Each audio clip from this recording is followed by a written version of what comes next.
할렐루야. 네, 주일 예배 오신 모든 분들을 예수님의 이름으로 환영하고 축복합니다. 매주 하는 거지만 옆에 분들을 바라보시면서 사랑하고 축복합니다. 인사해 주세요. 사랑하고 축복합니다. 사랑하고 축복합니다. 네, 사랑하고 축복합니다. 오늘은 벌써 52주 2025년도 마지막 주일을 보냅니다. 30일을 저녁에 다시 한번 송구신 예배가 있지만 이 52주 마지막 주일을 우리가 보내면서 첫 주 시작할 때 52주가 언제 가나, 올 1년이 언제 가나 라고 생각해 봤는데 마치 엊그제 같은 1월달이 엊그제 같은 그런 느낌이 들립니다. 근데 정말 더 신기한 것은 나이가 들면 들수록 더 빨리 간다는 거죠. 며칠 전에도 이야기 나누면서 50살은 50km로, 60살은 60km로, 70살은 70km로 간다라고 말을 하고 있습니다. 이제 저는 이제 51km로 달려가고 있습니다. 달려가는 그 여정들이 저에게 있어서도 올 한해 왜 이렇게 빨리 갔나라고 생각이 들 수도 있습니다. 들기도 합니다. 그러나 여기 앉아 계신 분들 가운데에서도 또 나이가 저보다 더 많으신 분들은 더 빠른 시간들을 아마 보내고 있기도 합니다. 어릴 때는 그런 것 같습니다. 방학이 왜 이렇게 길었는지 모릅니다. 방학도 길었고 1년 1년 살아가는 게 지나오는 게 왜 이렇게 시간이 안 가라고 생각했던 적이 있었는데 이제는 마치 한 달처럼 이렇게 빠르게 지나가는 것 같습니다. 최근에 주변 분들과 이야기를 나누다가 체감하는 1년이 마치 예전에 6개월과도 같다. 그만큼 시간이 빨리 간다라고 표현을 하더라고요. 그래서 저는 어떤 그분이 그렇게 얘기했을 때 속으로 나는 6개월이 아니라 3개월 같았습니다. 이상하게 올 1년은 더 빠르게 지나왔던 시간들인 것 같습니다. 웃으며 넘어가지만 한편으로는 웃을 일이 아닌 것 같기도 합니다. 그만큼 저의 나이는 더 한 살 한 살 먹어간다라고 느껴지는 거죠. 그런데 왜 정말 시간이 빨리 간다라고 느껴지잖아요. 근데 이 시간이 왜 빨리 갈까요? 과학자들이 이것을 시간이 너무나 남아도는지 이것을 계산해 보았다라고 합니다. 과학자들이 나이가 들면 들수록 새로운 경험이 줄어들고 반복적인 일상이 많아져서 그렇다라고 결론을 내렸다라고 합니다. 왜 여러분들이 반복적으로 행하는 것이 무엇입니까? 직장인들은 아침에 일어나서 씻고 출근하고 퇴근하고 가족들과 저녁을 먹고 잠자리에 드는 시간들, 그 시간들이 끊임없이 반복되다 보니까 왜 내가 이거는 어제 한 것 같은데 라고 하는 생각을 뛰어넘어 버린다라는 거죠. 그러니까 한 해가 한 달처럼 느껴지게 된다라고 과학자들이 이야기를 합니다. 그렇습니다. 오늘 우리의 삶이 2025년을 지나오면서 정말로 긴 1년의 시간들이라고 생각되어지지만 그 시간들이 마치 너무나도 짧은 시간들처럼 느껴졌던 시간들입니다. 오늘 읽었던 시편 90편 12절도 마찬가지입니다. 매우 중요한 기도를 우리에게 가르쳐주고 있는데 이 기도는 모세의 기도입니다. 12절 말씀인데요. 다시 한 번만 우리 같이 한번 읽어보도록 하겠습니다. 시작. 우리에게 우리 나의 계사함을 가르치사 지혜로운 마음을 얻게 하소서. 아멘. 이 말씀을 보시면 광야 40년을 지내왔던 모세의 기도의 모습이었습니다. 생각해 보십시오. 40년은 며칠일까요? 요셉아 40년이 며칠일까요? 계산 빨리 해보세요. 40년 14,600일입니다. 제가 그래서 계산을 했습니다. 계산을 다 하시겠지만 다 수학을 잘 하시지만 제가 빠르게 좀 계산을 해봤습니다. 14,600일입니다. 그 14,600일을 광야에서 매일 반복되는 일상을 살아오면서 이 모세는 얼마나 빠른 날을 경험했겠습니까? 그런데 그런 모세가 이렇게 이야기를 합니다. 하나님, 우리에게 나를 계수하는 법을 가르쳐 주시옵소서, 가르쳐 주세요라고 이야기를 하고 있다는 거죠. 올 한해 우리 교회 표어가 뭐였는지 기억하십니까? 예전에 이렇게 있었는데 이사하면서 다 부서져가지고 없어졌습니다. 올 한해 표 주보에도 있죠. 말씀으로 도약, 진짜 그리스도인. 이 표현을 가지고 올 한 해 힘차게 또 52주 말씀, 정확하게 52주 말씀을 함께 나누지 못하였지만 그 하나님의 말씀을 올 한 해 우리가 붙들고 우리의 심령이, 우리의 삶이 진짜 그리스도인으로서의 그 삶으로 좀 바뀌었으면 좋겠다라고 하는 그런 결단으로 52주의 말씀들을 준비하면서 함께 달려왔습니다. 그렇다면 진짜 그리스도인의 삶은 무엇일까? 오늘 말씀을 통해서 보게 되면 진짜 그리스도인들은 자신의 날들을 계수할 수 있는 사람이고 말씀으로 그 날을 평가할 줄 아는 사람이며 또는 지혜로운 마음을 얻어 영원한 가치를 사는 사람이 진짜 그리스도인인 것 같습니다. 오늘 이 한 절의 말씀을 통하여서 우리는 세 가지를 좀 발견하고자 합니다. 첫 번째는 나를 계수하는 것이고, 두 번째는 말씀으로 계수하는 것이고, 세 번째는 지혜를 얻어야 된다라고 하는 말씀을 오늘 이 세 가지의 그 주제를 통하여서 함께 보고자 합니다. 첫 번째로 우리가 나를 계수하는 것. 이건 무슨 말이냐면 우리의 시간을 인식해야 된다라는 것을 말씀하고 있습니다. 사랑하는 성도 여러분, 우리의 날을 계수함이라고 하는 표현, 왜 다윗이 이런 말을 하고 있을까? 14,600일의 그 시간 동안에 그 삶을 살아오면서 왜 이 모세는 이런 고백을 하고 있을까요? 하나님 앞에 무엇을 가르쳐 달라라고 기도하고 있냐면 우리의 날을 계수해야 된다. 계수함을 알려달라라고 말하고 있습니다. 여기서 계수한다라고 하는 표현은 우리 상식적으로 계수한다라는 것은 뭘 이야기를 하는 걸까요? 어떤 숫자를 세는 거, 어떤 것을 카운트하는 것을 의미하고 있는 것으로 생각이 되어집니다. 물론 우리가 세상적으로는 단순한 숫자를 센다라고 이야기를 하고 있지만 여기 오늘 말씀 통해서 나를 계수한다라고 하니 계수함이라고 하는 표현은 평가하고 가치를 매긴다라고 하는 뜻으로 쓰이고 있습니다. 우리 인생에서 중요한 것을 우리는 늘 계수하지 않습니까? 사업을 하는 사람들은 매출을 계산을 합니다. 우리 학생들은 점수를 계산한다라는 거죠. 요셉이가 하반기 2학기 때 시험을 그래도 지난번보다 잘 봐서 자랑을 하더라고요. 그래서 이제 아직은 1등까지는 못하는데 그래도 잘 봤다고 자랑을 하더라고요. 보면 자신의 점수가 몇 점이었고 몇 점 이상이었고 시험 볼 때마다 갖고 와서 이제 첫째 날, 둘째 날, 셋째 날 아빠 오늘까지 평균이 몇 점이야 라고 하는 것들을 자랑하더라고요. 그처럼 학생들은 이 시험의 점수를 계산하면서 내가 몇 점을 받았고 내가 몇 등을 했고 하는 부분들을 계수를 합니다. 또 어떻습니까? 우리는 또 어떤 걸 계수하죠? 투자자는 무엇을 또 계수할까요? 주식하는 분들은 올 한 해 투자 수익금이 얼마인지 손해가 얼마인지 열심히 계산하지 않습니까? 그런데 이런 것들이 왜 계수되어져야 될까요? 학생들은 왜 점수를 계수해야 되고 왜 투자자는 수익률을 계산해야 되고 사업하는 사람들은 매출을 왜 계산해야 됩니까? 그만큼 중요하기 때문에 계수합니다. 근데 정작 중요한 것 바로 우리의 날들을 계수한다라는 것, 우리의 살아온 그 날들을 평가받는다라는 것은 늘 잊어버리면 살아간다라는 거죠.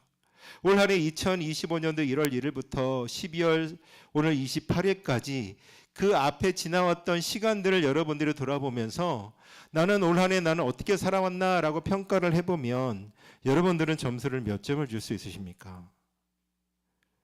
한 번도 이런 부분들을 생각해 보지 않으셨습니까? 안 해봤을 겁니다. 나는 과연 몇 점의 인생을 올 한해 살아왔고 내가 신앙인으로서 몇 점의 인생을 하나님 앞에 받을 수 있는가에 대한 부분들을 우리는 늘 잊어버리며 살아간다라는 거죠. 우리의 날이라고 하는 표현도 정말로 중요합니다. 모세가 내 날이라고 이야기하지 않습니다. 우리의 날이라고 표현을 하고 있는데 이것은 날들이 우리 개인 것만이 아니라 함께 하시는 날들이라고 하는 의미입니다. 즉 우리가 살아왔던 2025년도 1월 1일부터 12월 28일까지의 이 날 동안에 내가 살아왔던 날이 아니라 하나님과 함께 살아왔던 그 날을 우리가 평가받아야 한다는 것을 의미하고 있습니다. 그리고 신앙 공동체에서 함께 살아가는 날들이라는 거지요. 그렇다면 그 날들은 어떤 날들이겠습니까? 오늘 말씀의 이 시편 90편의 전체 맥락을 보면 우리의 날들은 매우 제한적이고 덧없는 것이다라는 것을 말씀하고 있습니다. 우리가 모세를 평가할 때 우리가 잘 읽고 외우는 말씀 중에 하나죠. 모세가 10절 말씀 이렇게 이야기합니다. 우리의 연수는 70이요 강건하여도 80이다라고 말하고 있습니다. 그리고 5절에서 6절에서 보면 아침에 돋는 풀 같은 이다. 풀은 아침에 피었다가 저녁에 시들어 말라버린다. 바로 우리의 날들이 많이 살면 70이고 적게 살면 70이고 많이 살면 80이다. 그리고 꽃은 아침에 돋는 풀 같으나 풀은 아침에 피었다가 저녁에 시들어버린다. 우리의 인생이 그런 날들이기 때문에 우리의 날들을 계수해야 된다는 거죠. 이 말은 뭐냐면 우리의 날들이 무한한 날을 살아가는 것이 아니라 유한한 날을 살아가는 것이고 우리의 날들이 지연이 되어져 있기 때문에 더욱더 신중하게 우리의 인생을 평가받아야 된다는 것을 말씀하고 있습니다. 2025년도 365를 한번 돌아보십시오. 우리의 날들을 계수하지 않았습니까? 오늘 2025년도 1월 1일부터 지금 12월 28일까지 내가 며칠을 살았고 며칠이 되었고 몇 날 하나님 앞에 나와 예배를 드렸고 몇 날을 하나님 말씀 앞에 보냈고 우리는 나를 계수하지 않는 삶은 표류하는 배와 같다라는 거죠. 그러나 계수하는 삶은 분명한 목적을 향하여 나아가는 배와 같다라는 사실을 분명하게 깨달아야 합니다. 올 한 해 우리는 52주의 말씀을 주일을 함께 보냈습니다. 우리가 그 주일들을 우리는 계수하였습니까? 매주 드린 예배를 기억하였고 매주 드린 그 예배를 통하여 들었던 말씀을 기억하고 우리가 불렀던 찬양을 통하여 은혜 받았던 그 순간들을 늘 기억하며 나아가고 있습니까?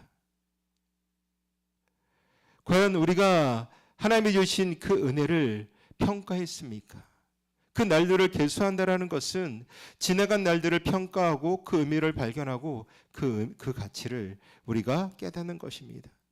근데 여기서 우리 중요한 질문을 한 가지 해야 됩니다. 과연 우리는 스스로 우리의 날을 계수할 수 있을까? 우리가 숫자상으로는 하루, 이틀, 사흘 이런 날짜들은 분명하게 계수할 수 있습니다. 그런데 오늘 본문을 보게 되면 우리에게 우리 날 계수함을 가르쳐 달라. 모세가 내 날을 내가 계산하는 것이 아니라 우리에게 우리 날을 계수함을 가르쳐 달라라고 기도하고 있습니다. 여기서 가르치사라고 하는 표현이 핵심입니다. 이 날을 계수한다라는 것은 본능적으로 내가 아는 것이 아니라 우리가 하나님 말씀을 통해 배워야 하는 것이고 하나님이 가르쳐 주셔야지만 내가 깨닫게 되어지는 것입니다. 그렇다면 왜 우리가 스스로 나를 계수할 수 없을까라고 하는 의문이 들지 않겠습니까? 이 기준이 잘못되었기 때문이라는 거죠. 세상은 우리에게 성공의 날을 계수하라고 말하고 있지 않습니까? 얼마나 벌었는지, 얼마나 높은 위치에 올라갔는지를 한 해로 평가하라고 이야기를 합니다.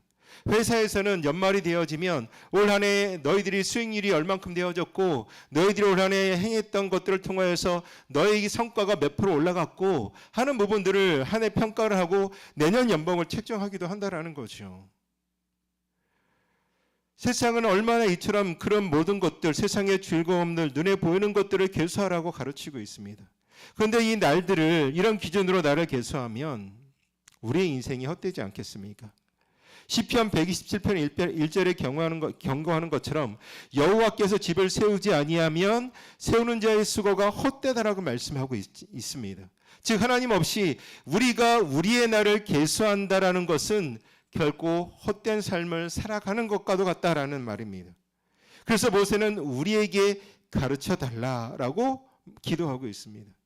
우리의 날을 계수하는 선생님이 우리에게 그것을 가르쳐주는 분이 내가 아니라 하나님이셔야 된다라고 고백하고 있고 그 날 계수함의 기준이 하나님께로부터 와야 된다라는 것을 강구하고 있습니다. 그렇다면 하나님께서 무엇을 우리에게 계수함을 계수함을 가르치신다라는 것을 우리가 알아야 됩니다. 그것은 무엇이냐면 하나님의 말씀으로 우리의 계수함을 가르쳐주고 있습니다. 하나님의 말씀이 우리의 날들의 기준이 되어지고 우리의 시간의 척도가 되어지는 것이고 우리의 인생의 잣대가 됩니다. 시편 119편 말씀에 주의 말씀은 내 발의 등이요 내 길의 빛이니이다 라고 고백하는 것처럼 말씀이 내 매일매일의 삶에 빛을 비추는 삶이 되어야 한다는 거죠. 말씀으로 내 나를 계수한다는 것은 그렇다면 무엇이겠습니까? 그것은 하루를 말씀으로 시작하는 것. 아침에 말씀 한 절이라도 읽고 오늘 이 말씀대로 내가 살아가겠습니다라고 고백하는 것. 내가 또 하나 말씀으로 내 하루를 점검하는 시간. 하나님, 내가 하루를 돌아봤을 때 내가 주님 말씀대로 살아왔습니까? 라고 묻는 것. 세 번째로 말씀으로 한 주를 계수하는 것. 내가 주의 말씀을 들었을 때 지난 한 주간의 나의 삶의 평가를 어떻게 살아왔는지를 그 말씀을 통해서 되새겨보고 한 주의 삶을 살아갈 힘을 얻는다라는 것이죠.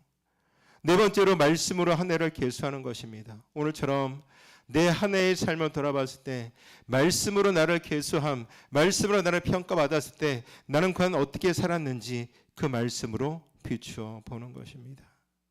우리는 늘 부족했지만 올 한 해 말씀의 도약이라는 이 주제로 시작하였지만 우리의 삶도 분명히 100% 360을 하나님의 말씀을 붙들고 말씀 안에 살아가지 못하였을 수도 있습니다. 그러나 말씀으로 도약한다는 것은 우리의 날들을 계수하는 것이고 말씀의 기준으로 우리가 평가를 받는다라는 사실입니다. 말씀으로 그 나를 계수하는 사람은 세상과 다를 수밖에 없습니다.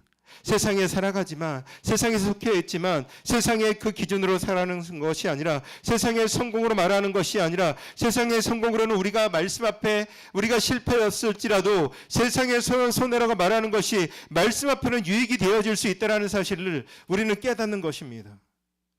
말씀으로 계수하는 사람은 눈에 보이는 것이 아니라 믿음으로 보는 것을 추구하고 일시적인 것이 아니라 영원한 것을 바라보기 때문입니다. 올 한 해 우리의 삶을 돌아보면 얼마나 그 날들을 계수하였습니까? 그 계수하는 기준을 무엇으로 삼으셨습니까? 세상의 성공과 세상의 기준으로 내가 그것을 삼으셨나요? 아니면 하나님의 말씀으로 내가 그 가치를 삼으셨습니까? 사랑하는 성도 여러분, 오늘 모세가 그 날싸움을 배우기를 원했던 이유가 오늘 본문의 마지막에 보면 지혜로운 마음을 얻게 해달라고 말씀하여 주시고 있습니다. 이것은 나를 계수하는 궁극적인 목적이 지혜를 얻기 위함이라는 거죠. 지혜의 마음이라는 것은 지혜의 심장이라고 하는 뜻으로 직역하며 쓰이고 있습니다. 이것은 단순히 머리로만 아는 것이 아니라 우리의 마음속 깊은 곳에서부터 우러나오는 지혜를 말하고 있습니다. 그렇다면 성경이 말하는 지혜는 잠언에 분명히 말하고 있습니다. 여호와를 경외하는 것이 지혜의 근본이요 거룩한 자를 아는 것이 명철이다. 하나님을 경외하는 마음을 얻는 것이고 하나님을 아는 마음을 얻는 것이 지혜입니다. 그렇다면 이 나를 계수하는 것과 지혜를 얻는 것과는 어떻게 연결되어져야 될까요? 그것은 나를 계수함으로써 지혜로운 마음을 내가 얻게 된다라는 겁니다. 과연 우리의 시간을 어떻게 사용하였는가, 우리가 과연 어떤 사람이 되었는가를 결정한다라고 하는 의미입니다. 그렇다면 지혜의 마음을 가진 사람은 어떤 사람일까요? 영원한 것을 바라보는 사람입니다. 오늘 시편 90편의 맥락을 보게 되면 우리의 날들은 정말로 짧지만 길게 살면 80이라고 이야기를 하고 있지만 하나님은 영원하심으로 지혜로운 사람은 짧은 우리의 날들을 영원하신 하나님을 위해서 살아가는 삶을 살아가야 합니다. 즉 오늘만 사는 것이 아니라 영혼을 바라보며 살아가는 것이고 땅에 있는 것만 쌓아놓는 것이 아니라 하늘의 것을 쌓아놓는 지혜로운 사람이 되셔야 한다는 거죠. 두 번째로 우선순위를 아는 겁니다. 지혜로운 마음을 가진 사람은 중요한 것과 중요하지 않는 것을 구별합니다. 예수님께서 마태복음 6장 33절에 너희는 먼저 그의 나라와 그의 의를 구하라 라고 말씀하셨습니다. 이것은 지혜로운 사람은 하나님의 나라를 먼저 구하는 사람이라는 거죠. 세 번째 지혜로운 마음 가진 사람은 감사할 줄 아는 삶입니다. 나를 계수하는 사람은 자신에게 주어진 모든 날이 하나님의 선물임을 알고 하루하루 한날 한날 하나님의 은혜임을 깨닫는 것입니다. 그러기에 하루하루를 살아갈 때 불평하지 않는 삶을 살아가는 것이고 낙심하지 않는 그 소망의 삶을 살아가게 되는 것입니다. 네 번째로 다음 세대를 생각하는 것입니다.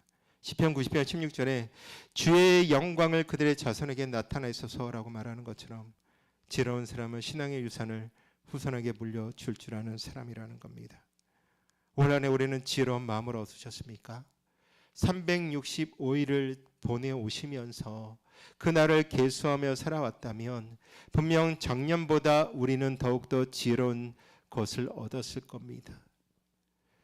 우리가 여기서 놓치지 말아야 할 것이 있습니다. 지혜로운 마음도 우리가 스스로 얻을 수 있는 것이 아니라 하나님께서 분명하게 주신다라고 하는 거죠. 본문을 보면 지혜의 마음을 얻게 하소서 이렇게 기도하고 있는 기도이고 하나님의 은혜로 얻어지는 것임을 분명하게 말씀합니다. 따라서 우리는 겸손해야 되고 얼마나 열심히 나를 계수하였는지를 자랑하는 것이 아니라 하나님께서 나에게 그날 계수함을 가르쳐 주신 그 은혜에 감사하며 소망하는 삶을 살아가시기를 소망합니다. 2025년도가 마무리되어지고 이제 2026년도를 향하여 우리는 달려가려고 합니다. 오늘 시편 90편 12절의 말씀은 짧은 한 구절의 말씀입니다. 그러나 이 말씀을 통하여서 우리의 삶이 무엇인지를 우리는 분명하게 깨달았습니다. 우리의 날 계수함을 가르치사 지혜로운 마음을 얻게 하소서. 2025년도 한 해를 정리하는 우리의 기도가 되어야 될 것이고 2026년 새해를 시작하는 우리의 고백이 되어지며 평생 우리가 붙들고 살아가야 될 인생의 기도가 되셨으면 좋겠습니다. 우리에게 우리 날 계수하면 가르치사 지혜로운 마음을 얻게 하소서. 이것이 저의 기도가 되어야 될 것이고 우리 사랑하는 성도님들의 아름다운 또 믿음의 기도가 되시기를 예수님의 이름으로 축복드립니다. 우리가 그 2026년도를 향하여 이런 믿음의 결단을 할 때 우리는 결국 한나한나를 소중하게 여길 것이고 그 날들이 세상의 날들이 아니라 하나님의 말씀의 기준으로 평가되어질 겁니다. 올 한 해 우리가 말씀으로 도약하였다면 이제 내년에는 말씀으로 정착되어야 하는 것이죠. 말씀이 우리의 삶의 중심이 되어져야 되고 우리의 결정의 기준이 되어질 때 단순히 많은 것을 아는 지혜가 아니라 하나님을 경외하는 참된 지혜를 얻게 될 것이고 단순한 성공을 추구하는 것이 아니라 하나님의 뜻을 사모하게 될 줄로 믿습니다. 야고보서 1장 5절에 너희 중에 누구든지 지혜가 부족하거든 하나님께 구하라 그리하면 주시리라. 이 말씀을 붙들고 올 한 해를 마무리하고 내년 한 해를 준비하며 나아가는 우리 모두가 되시기를 소망합니다. 사랑하는 성도 여러분, 이 모든 것이 가능한 이유는 무엇 때문이겠습니까? 바로 예수 그리스도 때문입니다. 우리의 날들을 구속하신 분이 예수님이시고 우리에게 영생을 주신 분이 예수님임을 우리는 반드시 기억하셔야 됩니다. 예수님께서 나의 죄를 지시고 십자가 달려 달리심으로 우리의 헛된 날들의 의미가 이제는 의미 있는 날들로 바뀌었습니다. 예수님께서 부활하심으로 죽을 수밖에 없는 우리가 영원한 생명을 얻게 되었습니다. 그래서 고린도전서의 말씀에 보면 사랑하는 형제들아 견실하여 흔들리지 말고 항상 주일에 힘쓰는 자가 되라라고 말씀하고 있습니다. 우리가 주 안에서 나를 계수하고 주의 말씀으로 살아가고 주 안에서 지혜로운 마음을 구하면 우리의 수고가 헛되지 않고 영원한 열매를 맺게 될 것입니다. 지난 2025년도 정말로 짧게 보내왔습니다. 저에게는 정말 짧았습니다. 그 짧은 시간 동안에 수많은 일들이 많았습니다. 그러나 그 수많은 날들 가운데 그럼에도 불구하고 하나님 앞에 이 나에게 주신 날들을 감사하고 그 날들을 지켜주신 것을 감사하며 말씀으로 또한 인도하여 주시고 지금까지 이 날들을 살아오게 하신 그 하나님의 은혜가 정말로 큽니다. 여러분들에게도 마찬가지일 겁니다. 여러분들에게 살아왔던 그 365일의 날들이 과연 어떠한 날들인지는 여러분들이 잘 아실 것이고 그 날들을 돌아보시며 그 날들이 하나님께서 기뻐하시고 하나님이 주신 것을 감사하고 또한 그 날들을 지켜주신 것을 감사하며 말씀으로 인도하여 주신 것을 감사의 고백으로 찬양할 수 있기를 소망합니다. 그리고 2020년도를 함께 바라보시고 결단하십시오. 내년 365일을 더욱더 신중하게 계수하고 더욱더 철저하게 말씀으로 살아가며 더욱더 간절하게 지혜의 마음을 구하는 한 해가 되기를 예수님의 이름으로 축복드리겠습니다. 기도하겠습니다. 사랑과 은혜가 많으신 아버지 하나님,